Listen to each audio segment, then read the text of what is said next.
All right, folks, I greet you warmly and welcome to another date on the Journalist Hangout Show.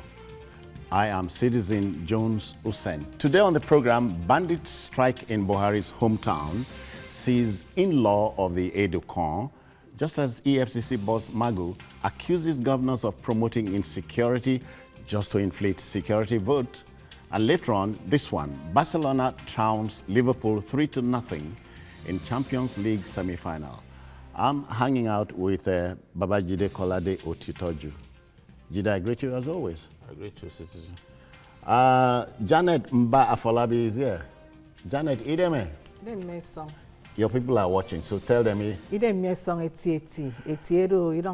Good. Yusuf, what she's simply saying is, welcome my people. Okay. Adekunle Yusuf is also here. I'm glad to be here. Let them shall not take her back from us. Okay, you can see the team is ready. I hope you are.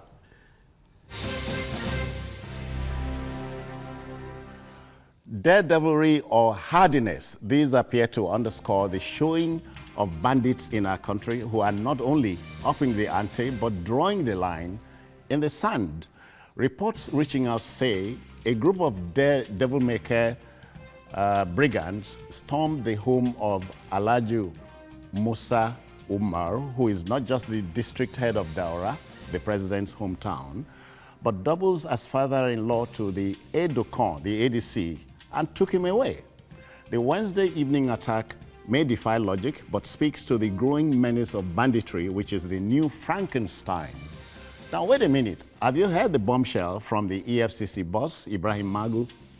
The anti-graft overlord has alleged that some governors covertly provoke insecurity just so they would inflate their security vote. Plausible? Improbable? Probably a tad exaggerated. Okay. Okay. So we are getting someplace. Yes, we'll get there. We'll get there. So, Jide, kick the ball. Magu was looking at the bull's eyes there. Yeah. Because you are running a thread through what he said and what's on the floor.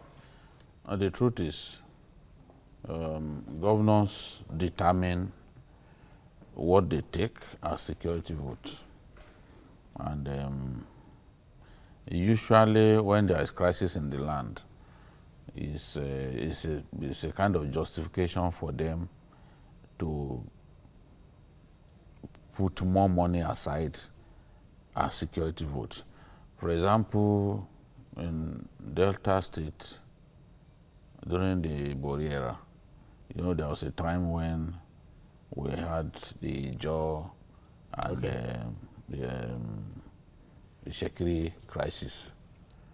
Of course, it provided an opportunity for the governor to jack up the security vote significantly. And you have the sort of situation in Zamfara. Definitely, security spending will go up. Not just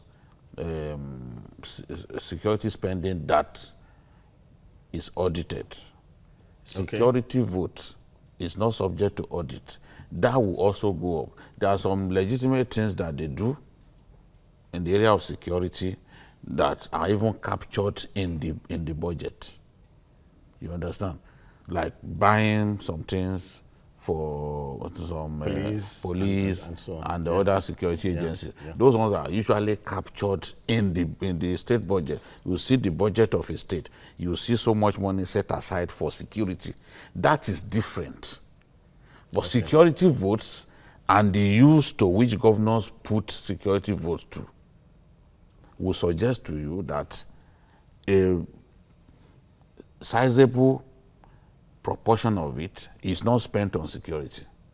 If some people are visiting you from another state and you want to give them transport money, it is from the security vote that they give out such money. At least some people to secure their going back. No, I understand, but just so that it doesn't confuse our people. Yeah. Because that is the kind of money that they can spend without looking back. without any feeling that they will be subjected to any form of no query. fear of the red or No green query ink. of any sort. So you see, there was a governor from the south, who used to receive guests. And the governor, when his guests are leaving, he will just give them a coaster bus. And then some money as well, as pocket money. This is what governors use security votes for. And so what relevance? So to I wonder why security do is they that? call it security? Because when you look at it really, they shouldn't actually be calling it security vote, because a good chunk of that money does not actually go to protecting their states. There is money appropriated for security. And you see that clearly. If a governor is presenting a budget today, you see a portion on, you see a segment on security, you see how they want, what they are going to buy and all that. So what the security vote that is talking about should actually not be called security vote, because governors simply spend the money the way they like. And it's because in 1983, when Buhari seized power, he jailed some governors for misusing the security vote, for misapplying the security vote. But today, they've kind of insulated themselves against any form of litigation or any form of charges, in future, by simply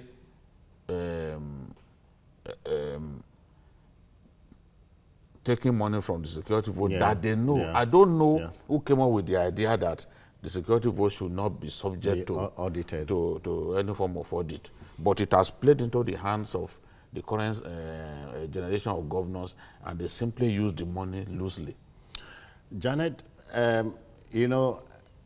obviously, whatever we say here will not detract from what Jide has opened with.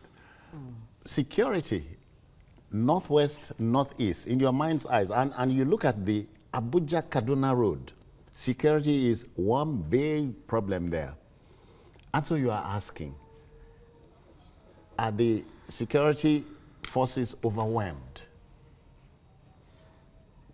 I think the security forces are overwhelmed, really. And the president is burdened by the problem of insecurity at this time. And talking about the Kaduna-Abuja road, there is some level of good news. At least I have people who call to tell me that they've been going through rail by rail. Many people have abandoned the roads for the rail. The rails are now working. And this one is not propaganda. These are real people who are close to me who have said they went to Kaduna by rail. I even joke that when I come to Abuja, I want to experience it too. And even at the rail, there are security men trying to watch over the people because of the menace, because of the level of insecurity going by road from Abuja to Kaduna. It used to be in the northeast many years ago when we were still reporters, when bandits would come out on lonely roads. Those days, the roads were very lonely, long and lonely. And these bandits came out in large numbers. They could be 40, they could be 50. And then they take their time. They are never in a hurry. Take their time and stop every vehicle, ransack every, and sometimes kill and then steal. So Magu has raised a point. He's an investigator, and he's saying that Nigeria will continue to be unsafe unless public servants stop mismanaging public funds and make people live in poverty. You remember last year, there was a group that ranked Nigeria as a poverty capital, taken over from India. And the government quickly denied it. They refuted that report and said, how can Nigeria be the capital of poverty when jobs have been created, particularly in the area of agriculture? So the government did not accept that report. However, there are reasons for this insecurity. One of them could be corruption, like Magu has alleged, that people are now, some governors are now using insecurity as a channel to make money, because security votes are not accounted for. And I knew this in 2009 when I did a story of how money, cash, 8 million was stolen from government house. And the governor called me and explained to me that, Janet, 8 million is nothing, you know, in that kind of state where there is high level of insecurity, that they need the cash. Maybe all these militants in the creeks, those were the days that militants used to stay permanently in the creeks and they could strike at any time. So that was when I knew that security vote is a no-go area. So some governors may hide under security vote and loot the state. Janet, you would have remembered a particular South state. It was reported the money, I think it was about 250 million, packed in the trunk or boot of a car in the state capital, was taken off like that. Well, let's look at brigands, you know, these bandits. Mine is the show of power, raw bravado, you know, the devil-maker attitude and going for that target. They are making a statement. Honestly, they are making a statement. You are right. Because look at what happened in Zamfara about 2 days ago and see the indictment by the emir. And somebody at that level will not make frivolous, you know, statements about the Air Force, that when they made distress calls, the people at the other end were even angry that we are not supposed to, you know, answer your calls because you have been embarrassing us. That is sad. So you see bandits, you know, invading the palace of a first-class ruler, traditional ruler, and for long killing people, doing all what they want, and nothing happened. So what do you expect? Other gangs... Sorry, the president's ADC is a colonel, right?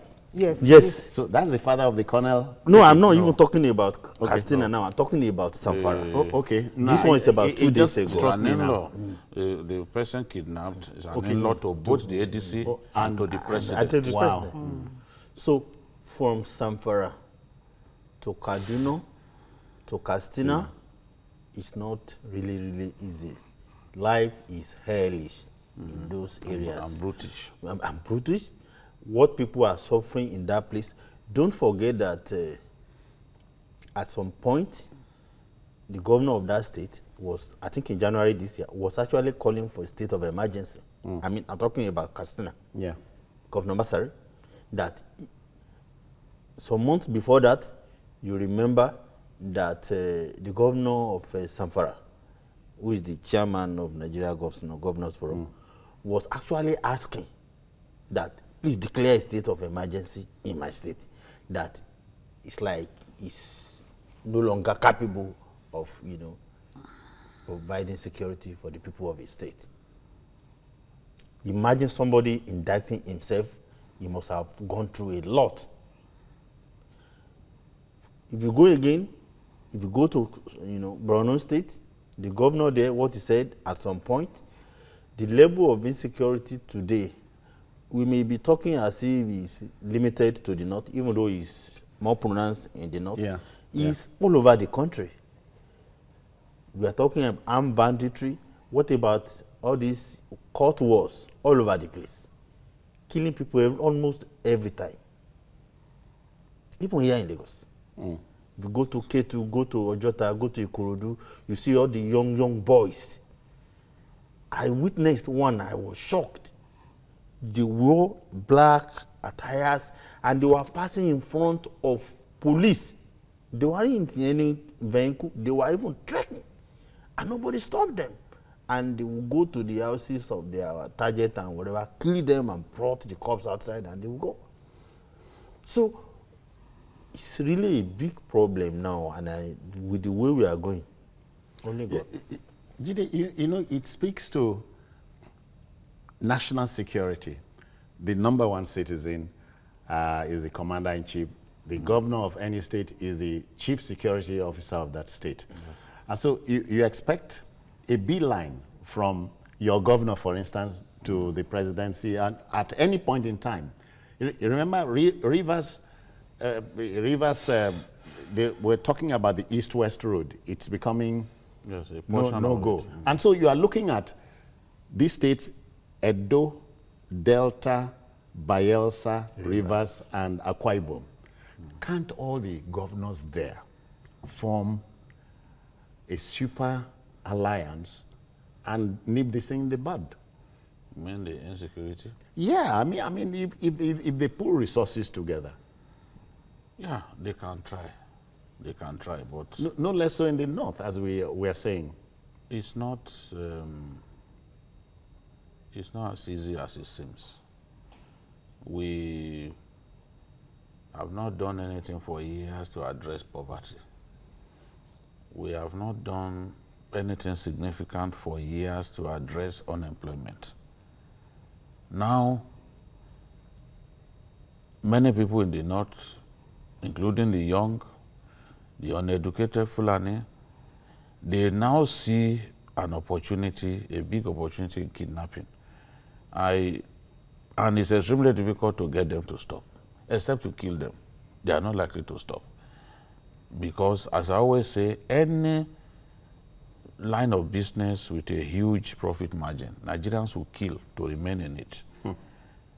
I listened to an audio between the kidnappers of the Ubec boss and his relations, as well as the Ubec and the three-way conversation. The kind of money they were talking about will make your blood boil. Chill. Look, they were not talking about little money. And the man in captivity was saying, look, go and get so person to bring this money. But at that time, it was in the night. So who will bring that kind of money? The kind of money, they are talking about money, those guys were asking for about 50 million, 50, 60 million. Who will go and bring that kind of money? And by what means will he transport that kind of money at that time of the night?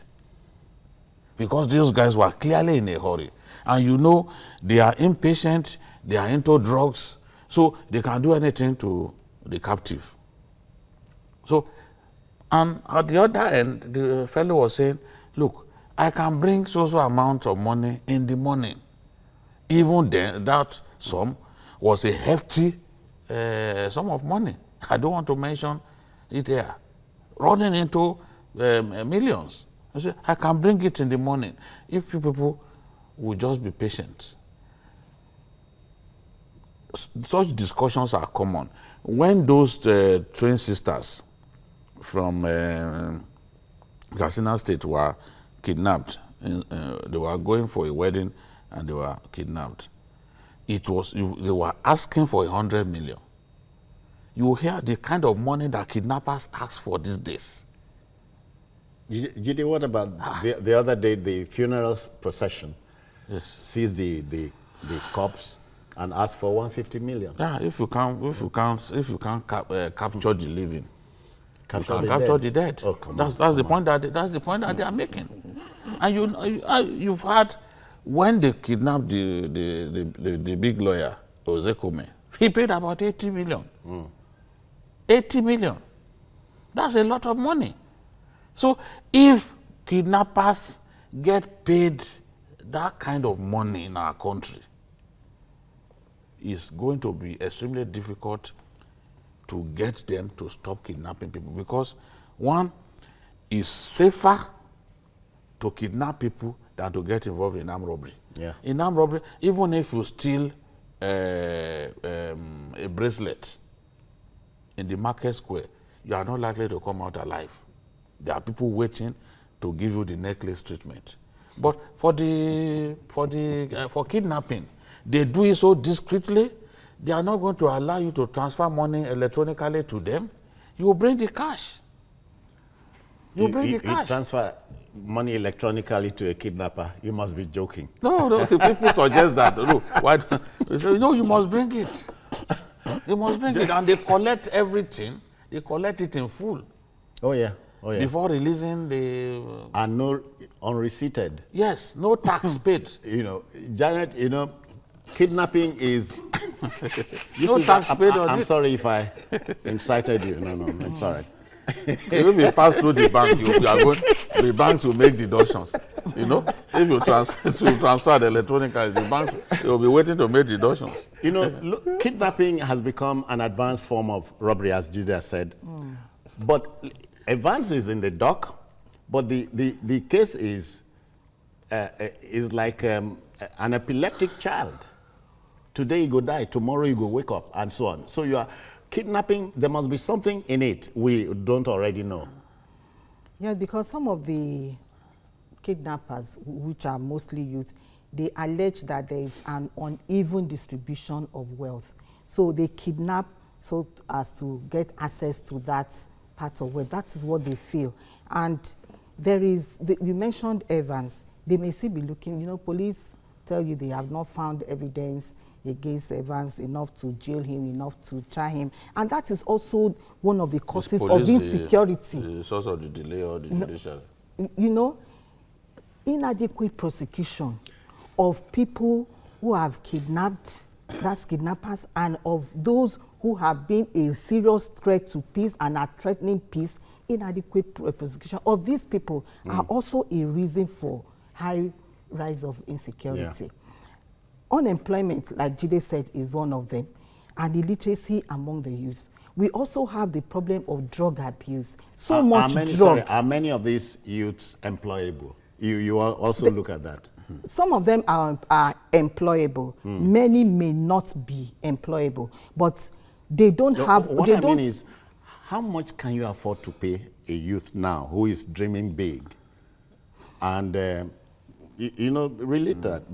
But there are some very serious-minded ones among them who really need the jobs, who don't have supports, who don't have the financial capacity to even go into business and start something on their own. There are serious-minded ones. However, the majority of them are those who are looking for money overnight. And these are the group of people that are easily indoctrinated, brainwashed, and utilized. They form the easy market for bandits, to use. And don't forget that there is also influx of arms deals.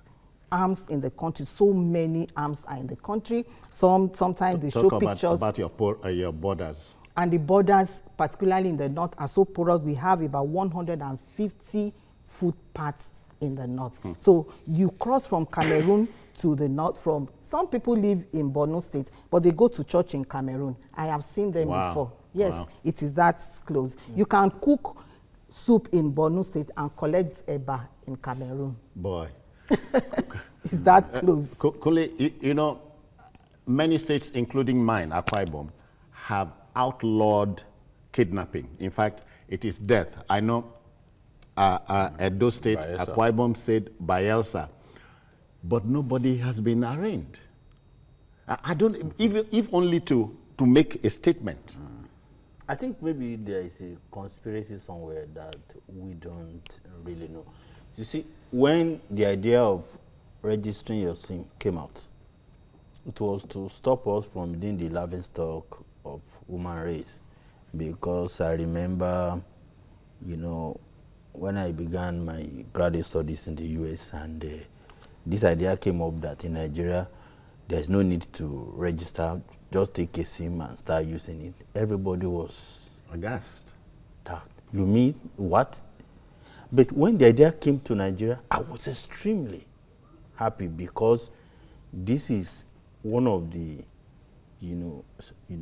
ideas behind the security architecture of some of these developed, societies. Believe me, our police, the Nigerian police, have the equipment to track anything, the calls. So there is no way you can do kidnapping without making use of telephone. And for that matter, there's no way you cannot be whether located. What Jide said that they don't pay through the bank is true. Yeah. They give you a location, they give you time, they give you everything where you put the money. Fine. But the calls you made to negotiate the ransom and all that can be traced. In fact, the police is equipped to a level that they can dictate the location, almost exact point where that call emanated from. So at this point, are you thinking of But Magu? they are constantly moving. That's the problem. Even, but Okay. They are constantly moving. But what I'm They saying, don't stay in one place. what I'm saying in essence is, why we are still battling with kidnapping, to me, is I cannot really understand it. One, when we make arrests, like Evans, what have we done with Evans' case? You hear a lot of ridiculous, funny, things that come up. And at the end of the day, some people are saying that at the end of the day, Evans may be freed. I said, God forbid. But that is, some people are already saying this. When we don't allow, lawbreakers to face the full wrath of our laws, what we are doing is we are encouraging criminality. Yeah. We are encouraging, insecurity, just as we are having now. Unfortunately, do we have the resources and the political will to solve these problems? I am not too much, sure to say so, because at the end of the day, the political will, what will solve these problems will not be security vote or whatever. Yeah. You are going to have community policing, state police. Those who are opposed to it, we have to do a rethink that you are from Ibibio.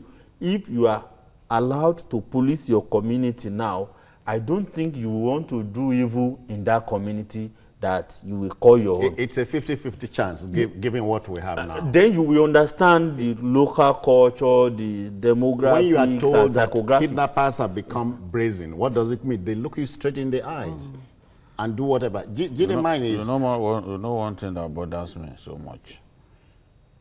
We do not monitor people discharged from the police, from the army and other agencies. A lot of them, for want of something else to do, go into crime. They become big-time kidnappers. They become armed robbers. I was reading the story of a dismissed police sergeant that the police gunned down recently.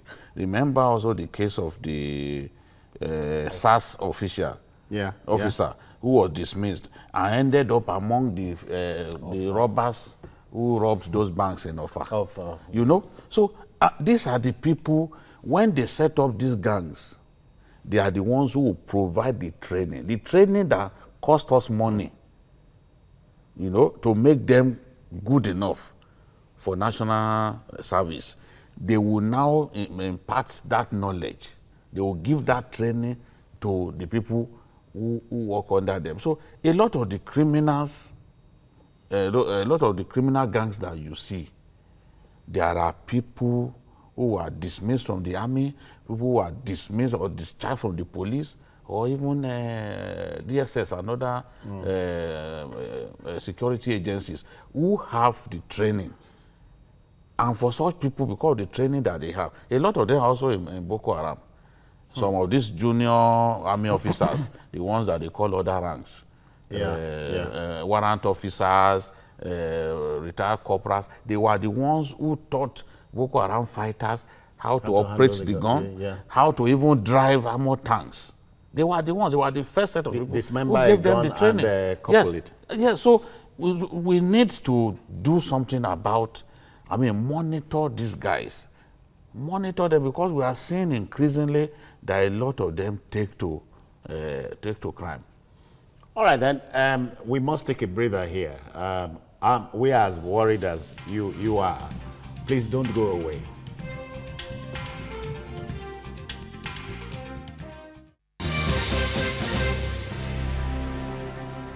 All right, in taking this home, therefore, gentlemen, I must go to Magu's paper. Magu's paper is titled Imperative of Fighting Corruption and Terrorism Financing in Nigeria. Very apt. Yes. And then he spread out and said so many things. He links the militancy in the Niger Delta to what's going on up north. corruption? That, well, in some cases, you see, not all criminalities can be linked to corruption. Some people choose a life of crime. Look, even if Nigeria was better than this, there are people who will still take to crime. It's in the genes. Yes. We've seen extremely wealthy people, privileged people, shoplift. Abi? There's a family in the UK, if I will not mention. Don't take me there. Shoplift.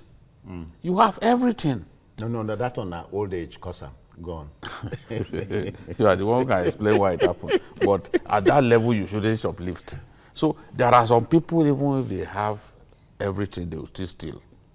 But we know that corruption and good governance, providing the basic necessities of life. Some people steal simply to be able to feed their children. We've seen people steal just for that. Wow. Some people steal. Some people work in government, steal simply to be able to pay the school fees of their children. But in the advanced countries of the world, these are things that people take for granted. You pay tax, but government is prepared. You pay heavy tax, but government is prepared to take care of the fees for your children. Yeah. In fact, education is free, like those Scandinavian countries. At all levels, education is free. There was a Nigerian governor who claimed that education was the cheapest in Nigeria. And my question was, how about countries where you don't even pay at all? There are countries of the world where you don't pay at all. So once they've taken care of that, they've taken care of your shelter. Honestly, you are not looking for money to pay for school fees of your children. What else do you want? Janet, you know that quickly, Netherlands don't have prisoners anymore. Yes, I read And this. so you are asking if we can borrow them. Even Norway. Norway post.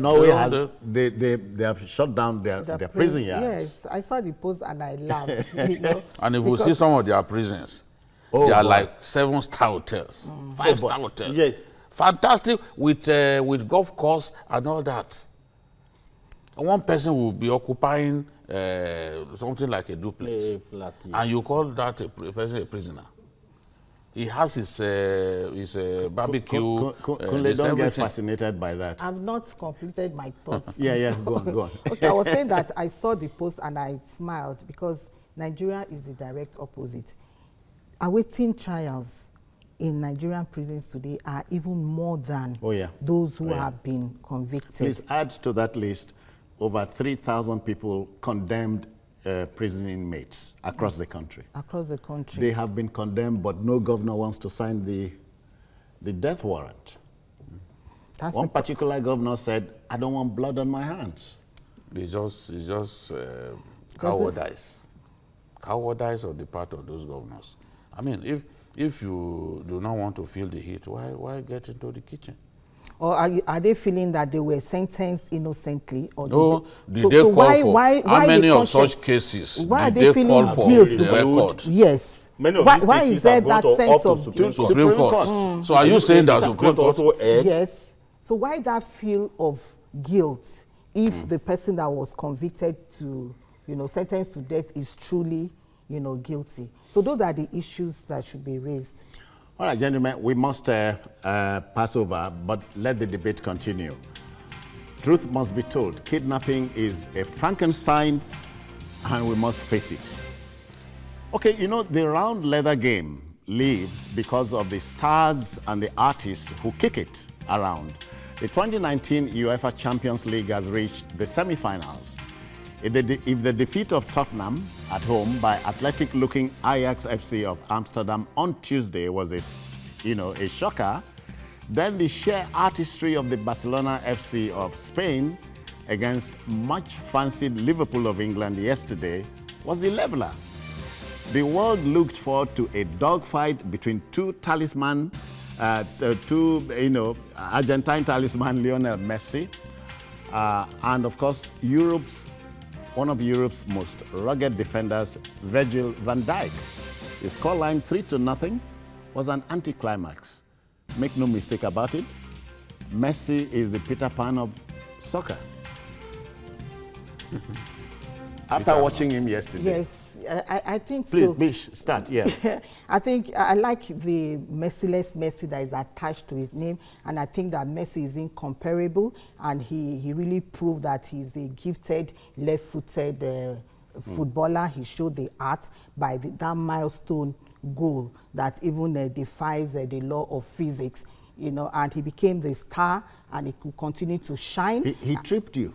He tripped me. Wow. Oh, yes, he tripped me. And I'd always liked Messi anyway. So, and he further made the likeness to grow. And I hope that in the finals, when they meet again next week, because the Liverpools are not going to give up. They say they are fighters and they fight for everything. And you know that these are two very strong leagues. And both of them founded in 17th century, 1899 and 1892, Liverpool and Barcelona. But one thing I noticed, Citizen, is that the two coaches, the Barcelona coach, there was no form of smile on his face when he was being interviewed. Yeah. He just said, well, this is no reason for us to be overconfident, you know. Meanwhile, the Liverpool coach was smiling and laughing and saying, well, it's a disappointment, but it didn't reflect on his face. He said he was disappointed and was laughing. You know, they say if your house is burning and you go around smiling, they will say, now you set fire to the house. So he made them to lose the match. I have not said so. Kule, you know, for me, the world looked forward to a hell of a game yesterday. I was disappointed by the outcome because the outcome didn't reflect, you know, the pre-match. No, not pre-match. The match itself, you know. Liverpool, you know, played very well, except, you know, for few mistakes that were, you know, severely punished, you know, by Messi and co. You see, the problem for Liverpool started when Naby Keita was injured. You know, that guy was a big guy in their engine room, but the moment he left, you know, they couldn't, the guy who replaced him couldn't pull the same. So, and you realize that the last third was not as, you know, effective as they are always. So, before you realize it, but when you look at the match generally, I was disappointed and sad by the outcome because here is a team that you don't go to, you know, Camp Nou and played, you know, Barca like that. So, but the outcome eventually, you know, was, but give it to Liverpool, they don't lose up. Believe me, because don't write it off. Because they are not alone. No, don't write Liverpool off. I haven't said so. Okay. Jide, but 3-0 is a tall order. Tall order to reverse, but not impossible. Not impossible. Roma showed to us last year that whatever happens, Barcelona can be beaten and be well beaten. So maybe Liverpool will have to go read. Study that. Read from the program notes of the former Roma coach, you know, who executed that comeback. Looked like a miracle. What it happened? It looked like a miracle when Barcelona eliminated PSG. Oh yeah. Despite having lost the first leg 4-0. So, because the Champions League is such a big competition, it's such a money spinner for clubs, a lot of those clubs rely on the money from Champions League to sign big players. Teams will do whatever it takes to progress in the Champions League. And Messi was understandably unhappy when Dembele missed that sitter that should have made it 4-0 yesterday, because he knew that the second leg would be tough. in my view, Liverpool played better than Barcelona yesterday. In fact, they controlled the game. Barcelona was simply looking for opportunities to string good passes together in the final third. In the opening minutes, you know, the tip-tap style of Barcelona was contained. Yes, and Messi was contained in spite of not putting a player on him, because the zonal marking that Liverpool adopted worked. They didn't put a particular player on him, and they contained him for long periods in the game. You know, they contained him for long periods. So it's unfortunate the outcome did not reflect the effort that Liverpool put into that game. Well, that is football. You can dominate possession, but if you don't dominate scoring, you pay for it. Only goals win matches. Yes. So I believe that it's not done and dusted. The atmosphere at Anfield can make any player melt. So I know that they will be really, really up for it. And Barcelona knows. Messi said something that it would have been better for it to be 4-0 than 3-0. You know, that was in response to the question being asked that I didn't appear to be happy. Yeah.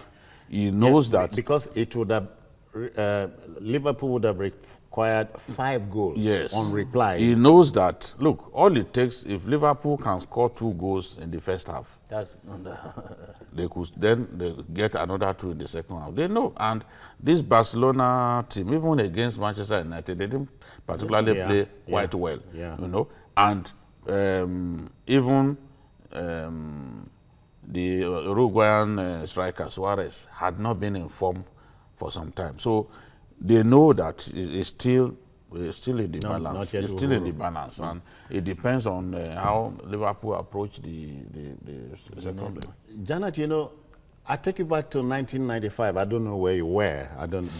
But I was in Lagos. You were in Lagos? Yes. I know what you want to say. Okay. I was at Maryland. I know the game you want to talk about. Okay. That Nigeria didn't have any goal. You remember? Is that what? No. I was going to take you to 1995 when Ajax Amsterdam. Okay, I thought paraded 3 Nigerian players. Finidi George, Babangida, and of course Nwankwo Kanu. I would have loved to see a Nigerian player in the mix yesterday. What about? I would have loved to see Nigerian players too. Because tells you something is wrong with our soccer. Yes, we are no longer having those Nigerian soccer players who are dominating international football. They seem to have retired, and the young ones are not really making that kind of impact. There's so much politics at the local league. People want God for that reason before you push somebody to foreign scene, and that should not be. You should hunt for talents and not for loyalty or chronism, you know, as the case is now. But I look forward to a Nigerian coming up this far in international football. And talking about dusting their legs, I hope that Liverpool players will really go and dust their legs and prepare ahead, because it's not going to be easy to. Backers will not want to come unprepared. There's a point I missed out. When the Liverpool players were coming, they came in full of confidence as they entered the buses. But by the time they were bruised by the 3-0 goal, their ego and everything was now deflated. Anyway, you had said Messi was Messi. No, I think it's understandable. It's like she's a Barca fan. I'm not. But when you look at the match critically, I was so sad by the outcome, because the team that really played the game didn't get rewarded. They didn't take their chances. They didn't get rewarded. There was a sitter for Mo Salah. Yes, the one that hit the post. But the truth is, Liverpool played very well. There's no doubt about it. But you don't get trophy for effort. You get trophy for results. The problem with football is that sometimes the underdogs, you know, carry the day, while the team that did most of the work, get punished. The better team doesn't always win. So that doesn't the better team doesn't always win. So how about we can project now? Are you envisaging a Barcelona-Ajax final? Which is that why I would- brought in the 1995 thing. It will be difficult for me because when you look at this same Liverpool in the qualification stages, it almost not qualified. Do you remember? Against Napoli. And at the time it played Napoli, I think Napoli, am I right? Yes. Yeah. Napoli was in the best form, beating everybody at that time. Napoli was having all the edge, and it was like just come to Liverpool's, home and just, take home the. But what happened? Liverpool turned that defeat around and qualified at the expense of Napoli. So because of that, or what we have seen over the years, I am still not believing that Liverpool is done and no hope again. No, I don't believe so. Until that game is played, I will not be able to predict Ajax. I know Ajax will be in the final. Okay. I'm too sure about that. And But I'm not going to say the same of Liverpool or Barca until the second leg is played. Except, again, football, very funny thing. Tottenham might turn the table. Not against Ajax. You go and look at that team. No. A team that can bring down, go and check their record this year. Real Madrid. You understand me? A team that loves to even come to your house and show you the game. Mess you up, yeah. That's not a team I already concluded that the day they edged out Juventus, I said this team will be in the final. Nobody can stop them. So it's crunch time at the UEFA Champions League.